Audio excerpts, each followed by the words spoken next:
LS 120. I'm Kira Daffin, I'm Nathan Linville. And I'm Andrew Jordan. and we're your hosts for Anthropology at NC State.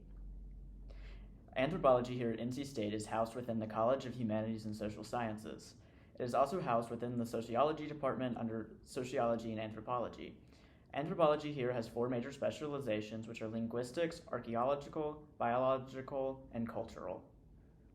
But first, we go to Nathan to learn more about biological anthropology, one of the four main fields in anthropology. Biological anthropology looks at human populations and cultures by analyzing the human body. They may focus on evolutionary change over time. Here at NC State, some interesting classes we provide may be human osteology, bioarchaeology, and anthropology. For our graduate students, NCSU provides dedicated laboratory spaces for bioanthropological research and training. Outside of education, the government employs the highest amount of anthropologists. This could include, but is not limited to, policy teams, natural resource management, and the defense sector. Now over to you, Andrew, who will discuss cultural anthropology. Cultural anthropologists study how people who share a common cultural system organize and shape the physical and social world around them. Some of the methods cultural anthropologists use include participant observation, often called fieldwork. They also use other methods such as interviews and surveys. Some classes that NC State offers are cultural anthropology, technology and society and culture, and language and culture. In these classes, you'll learn how to perform the research methods that cultural anthropologists use and more in-detail explanations of how culture is a big part of one's own identity. You will also learn more in-depth information on cultures all over the world. A big majority of professors at NC State that teach anthropology oftentimes are also doing individual research and will also oftentimes include their past individual research into their lectures. Now off to Kiera. Today I'll be talking to you about linguistic anthropology. Linguistic anthropology is the study of the interactions and relationships that language has within a society or a culture. It is a scientific approach and an understanding how we communicate and how we think. It is a study of the evolution of language and culture. If you want to think about how in the 70s in English in America there's a lot of disco vibes, disco songs, dances, and so terms like groovy were being used to describe something good, whereas today that is not so much the case, and so things like having fire, drip, is typically associated with being good or well dressed. Here at NC State, linguistic anthropology is combined with cultural anthropology. In fact, there is really only one course that has a really deep dive in linguistic anthropology, which does cover a lot about sociolinguistics and language ideologies, like the Sapir-Whorf theory, which is all about how different languages influences the way we think in societies. And some possible careers from linguistic anthropology includes being a speech pathologist, an audiologist, or a forensic linguist. Today I'll also be talking to you about archaeology.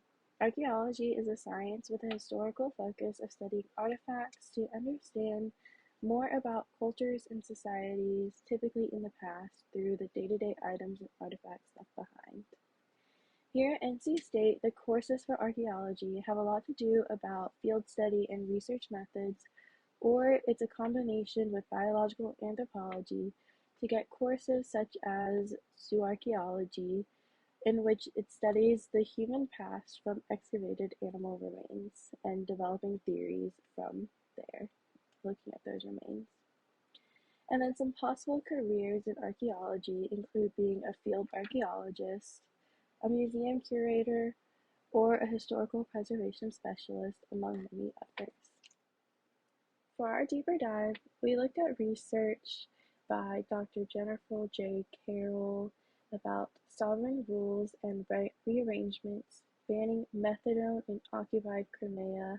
This was done in about 2014 during the time when Russian authorities annexed Crimea from Ukraine.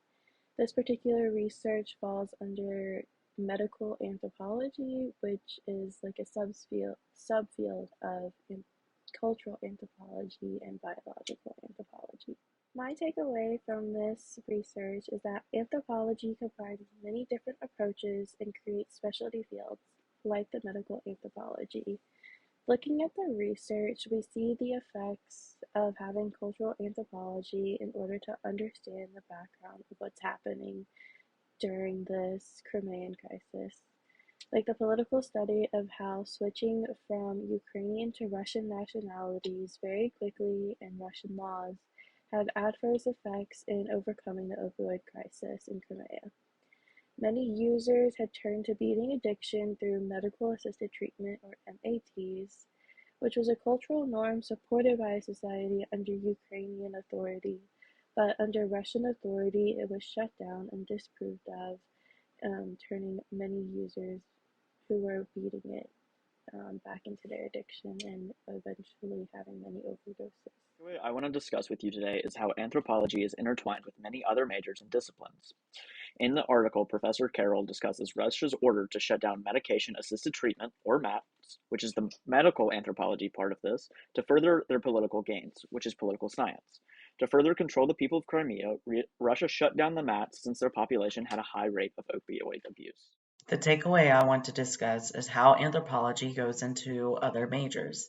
Professor Carroll goes on to talking about the MAT program and how it's changed the lives of so many people addicted to drugs such as opioids. This involves a lot of policy, which also closely relates to what social work majors learn about and how to uphold such policies, which also relates to political science majors when dealing with setting those policies.